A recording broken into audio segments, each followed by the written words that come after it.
Dear viewers, thank you so much for staying with us. You're still watching The Breakfast Show live on Nile TV International. And as we said earlier in our intro, that our topic of discussion for today will be the tragic incident that took place yesterday in the governorate of Bahira, which claimed the lives of 18 children, pupils going to their schools. The Egyptian government immediately reacted to this accident. A delegation headed by Prime Minister Ibrahim Mahlab has visited the site immediately, and also a compensation was offered to the families up to £50,000. And this compensation this amount of money is unprecedented, even though it will not compromise the loss of those children to their families. But we were discussing the incident in depth, and we're most delighted to be joined in the studio by Mr. Mohamed Sheta, and he's a road safety expert and a political analyst as well. Thank you so much, sir, for joining us, and good morning. Good morning to you too. Thank you for having me. Let me start, because this is not the only accident that took place yesterday. We have many accidents, and unfortunately, all of these victims of these accidents are the children, young children. All what they did is that they are going to the school. Talking about what happened, how do you see it? Because yes, maybe we have some problems with the infrastructure, but I'm sorry, I'm not going to accept this. The point is with us, people driving. I totally agree with you, and first of all, I'd like to send my sincerest condolences to the families of the people who died, not only the children, but also the other passengers in the other passenger cars who got killed as well, which is a family of a police officer.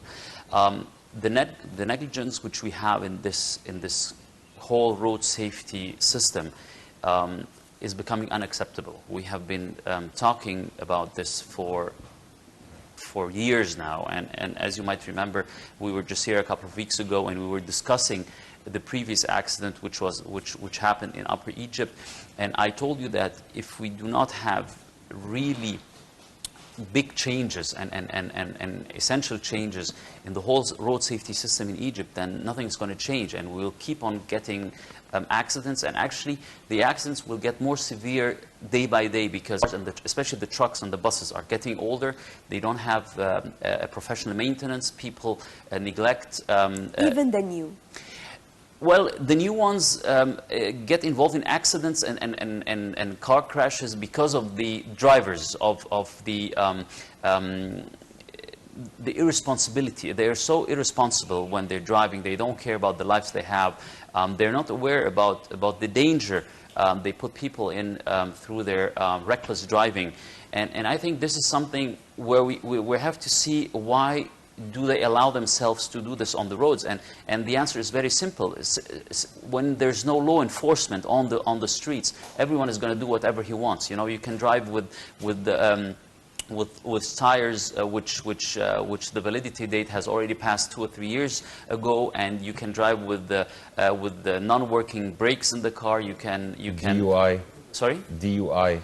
Yeah, you can, of course, driving under the influence. I mean, for example, I was never stopped during the past 20 years or even more here in Egypt for an alcohol check or a drug check, for example. Speaking about personal experience, I've been driving for the past year with an expired driver's license. Well, you shouldn't say that on air, but it's okay. I mean, this is the thing, is there's no law enforcement, you know. So and when they have a police checkpoint, for example, somewhere, they just check the papers, you know, and then that's it. I mean, but if your tires are not functioning, they don't care, you know. If your brakes are not functioning, they don't care either. If you have installed illegal spoilers or illegal tires, for example, they don't care as well. Tinted glass. Well, the tinted glass actually is one of the very few things which they check, which has nothing to do with road safety and the car accident. I think they're just not focusing on the most important things. What we need to do in order to improve the road safety conditions in Egypt, first of all, we need to have a functioning insurance system for the cars. And I'm not talking about the insurance for yourself, but the insurance for the others. Because, for example, if you kill someone, I mean the truck driver, for example, who caused this accident, the insurance company of the truck, they should compensate all these people. I mean, £50,000 for a dead person, this is a joke, because most of the insurance companies, they do another reinsurance with companies abroad where you get €250,000 for a dead person, for example. But 250 millions are not going to compromise or compensate the death of a child for a mother. Of course, it's not going to compensate, but at least it will maybe help them in getting over this loss in the preparation for the funeral and everything. Yeah, I totally agree with you. But the thing is, people need to be held accountable for their mistakes, and this is not taking place in Egypt. I mean, anyone can just go register a truck or a passenger car and drive with it, and this is something which need to be changed. If you want to go register a car, for example, in Germany, they check your history. If you have done any accidents before, then you will pay double or triple the insurance fees, for example. And we need to have this here as well. Secondly, we need to introduce the roadworthiness tests to the cars, especially to the trucks and buses. And like it's done in Europe, for example, you have a roadworthiness test for trucks and buses every 6 months. So this is something what the government really needs to introduce immediately, and not wait till for another couple of months or something. The other thing what the government needs to do immediately as well is to stop importing the trucks which are not allowed to drive on European roads anymore, which should go actually to the scrap yard. And then we have some Egyptian businessmen traveling to Europe and importing these trucks to use them here on the Egyptian roads, you know. And this is why we became #1 in road fatalities worldwide. So these are some measurements which you need to implement immediately. The other thing is, for example, why did so many people die in the recent accidents? Because of the one of the other main reasons are the lack of active and passive safety features and the very, very poor technical specifications of the cars and microbuses, both which are assembled in Egypt as well as those imported from abroad. I just read an article in I think it was in the Ahram newspaper a couple of weeks ago, where some businessmen were very happy that they will be assembling microbuses, Chinese from Chinese origin, you know. So the Chinese products which we import are the lowest quality products you can get anywhere in the world, you know. And actually, in China, they have good quality products. This is what I wanted to say. They have very, very qualified products. All those very, very famous smartphones, which everyone is buying these days, they are assembled, and they are assembled in China, actually, in the factories of these American brands, for example. So, and all the major German car companies, they have assembly factories in China, and they assemble very, very high quality. For those who travel to China, when you enter a store, they ask you whether you want the A1, exactly. the high quality, or you want the other cheap product. The problem what is happening here in Egypt, first of all, there are for example a couple of Chinese cars which are assembled in China and exported to Europe, and these have totally different specifications than the one which are exported to Egypt, because the Egyptian businessman, and these are big names and they're very well-known names, and I really blame them for importing such low quality product. He asks them to take off all the active and passive safety features from these cars in order, first of all, to save on the customs, secondly, to enlarge his profit margin, and third, and this is the most important thing, the less active and passive safety features you have in the car, the more likely it's going to get involved in a crash. And getting involved in a crash means that the car he sold for £100,000 or £80,000, it will get into the service station and into his service workshop, and he will make another 30 to 40,000 Egyptian pounds from the repair of this crashed car. Vicious cycle. So this is a very vicious cycle, and actually I blame most of the car companies and the Egyptian businessmen who are allowing to sell cars without ABS. I mean, some really renowned brands in Egypt, like Korean brands, for example, which are filling the streets. I was shocked to know that some cars don't even have the ABS braking system, which is the anti-locking system of the brakes, which is the basic of the braking systems. I mean, there's something even more important, which is called the ESP, the Electronic Stability Program. And these safety options, they have become mandatory in Europe, you know. So they made research. And it's not necessary to find them in top of the line. No, actually in Europe, each car, even the micro cars, the mini cars, the compact cars, the SUVs, all of them, they have the ESP mandatory, and starting from 2015, the tire pressure monitoring system, which is also very important, because actually most of the accidents which happen in Egypt, especially in the summertime, because there's no test and roadworthiness test for the tire conditions. This is why we have so many accidents caused through bad tires. I think we are talking about something now. We cannot change all these cars in the streets, but very simply, again, the idea of applying law when it comes to people driving. I'm not only talking about trucks or the minibus or the tuk-tuk, even the private cars. Yes. They are just driving across the streets. They are just moving without respecting the law. I totally they agree are with you. violating, and Yes. no one asks them, what are you doing? Yes. And they are moving even the school bus, and I'm talking about international schools, Yes. and that I saw this myself. They are crossing, they are just moving from inside, outside, and moving just like a bike. Yeah. And they are moving opposite the way. No one asks them what they are doing. Simply, this is very simply, if any one of these is punished, yes, immediately, because you know, when this is applied in Europe or in the States or any other country, it has nothing to do with the ethics or they are better than us and we are bad people. No, they are scared of being punished. I totally agree with you. Yes. If there's no punishment, everyone is going to do whatever he wants to. And let me tell you a very interesting incident. Last week I was on Radio Master 88.7, and we were discussing the same problem, the road safety problem, especially caused through the negligence and through the reckless driving of the microbus drivers. And you would be amazed. One of the microbus drivers called us in live on the studio, and then he said that we are just blaming the microbus drivers, although the passenger car drivers are also doing mistakes.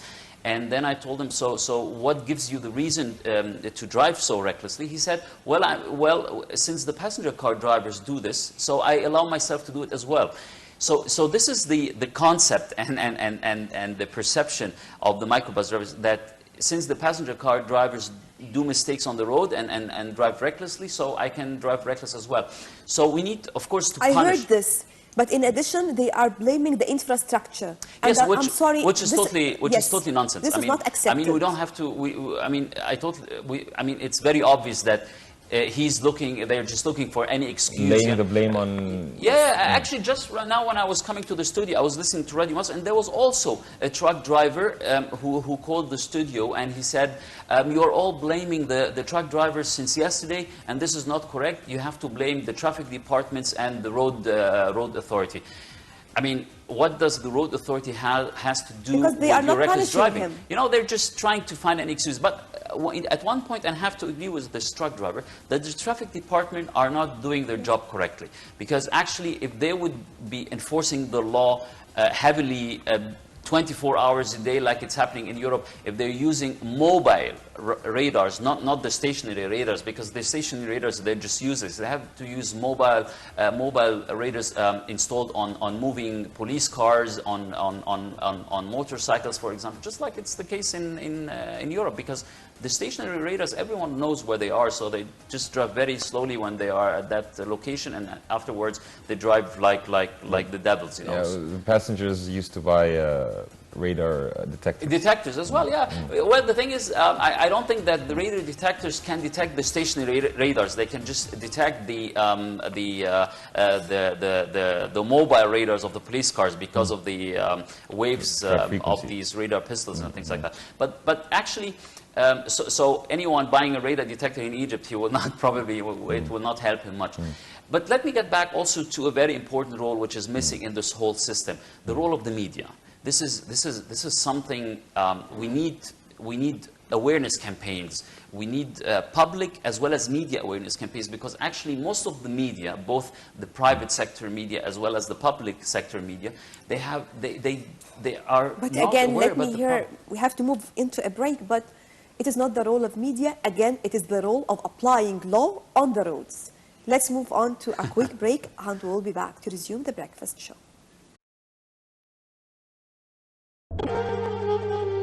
ياللي حضنك هو نفسه حضن أمي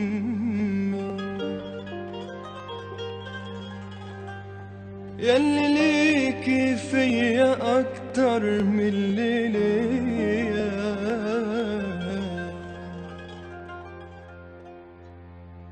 يلي مهما بعدت عنك جوا دمي، يلي حبك عندي حاجة مش عادية، يلا حضنك هو نفسه حضن أمي،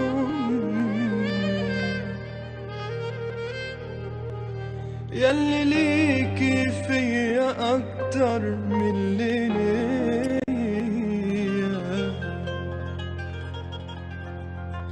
يلي مهما بعدت عنك جوا دمي، يلي حبك عندي حاجة مش عادية، كل شارع من شوارعك في حكاية. Welcome back, dear viewers. You're still watching The Breakfast Show live on Nile TV International, and it's now time to move on to another topic of discussion, which is the address of the Egyptian delegation to the UN Human Rights Council. The Egyptian delegation was headed by the Egyptian Minister of Transitional Justice, and the Egyptian minister has asserted the rights of all Egyptians to practice their to have political freedoms and to practice their rights freely without any restrictions or without any arbitrary arrests or without any detention, unlawful detentions, and he has justified the stance of Egypt and the status quo of human rights in Egypt post the June 30th revolution. And we're still most delighted to be joined in the studio by Mr. Mohamed Sheta, the political analyst. Sir, if you can tell us about the outcome, if you can, from the session of yesterday. Well, I heard the speech of Minister Hanidi, of course, and I think that the European and the Western media will definitely criticize a couple of points in it, because they have a completely different understanding to the situation in Egypt, which is in many cases not the real understanding and the correct understanding. And one of the main reasons is that most of the reporters which are reporting to these Western media from Cairo, they're either not based in Cairo, they're either based in Beirut or in Dubai or anywhere else, and most of them fly in just for certain events and then they fly out again. Just to take it to cover the event. Exactly, exactly. So they're not really aware about really what's going on, and I think I haven't actually read the media this morning before I came, because it was very early to drive here to Maspero. But I'm sure that some of them will definitely criticize. But it was very important that Minister Hanidi explained to them the current situation in Egypt, and he made very clear points regarding the 25th of January, the 30th of June, and also to the other events taking place. For example, that the abuse of the democratic elections and the democratic outcome, for example, through Morsi and his clan.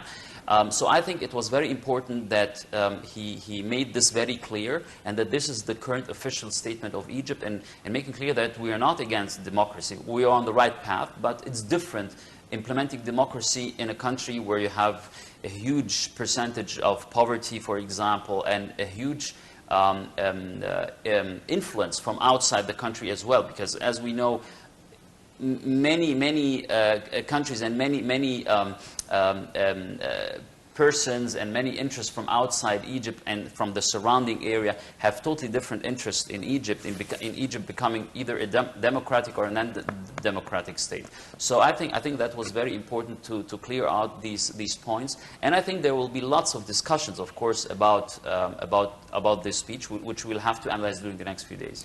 No, even talking about human rights, the UN Human Rights Council, because when it comes to human rights, there must not be any controversial points. It is 1 + 1 = 2.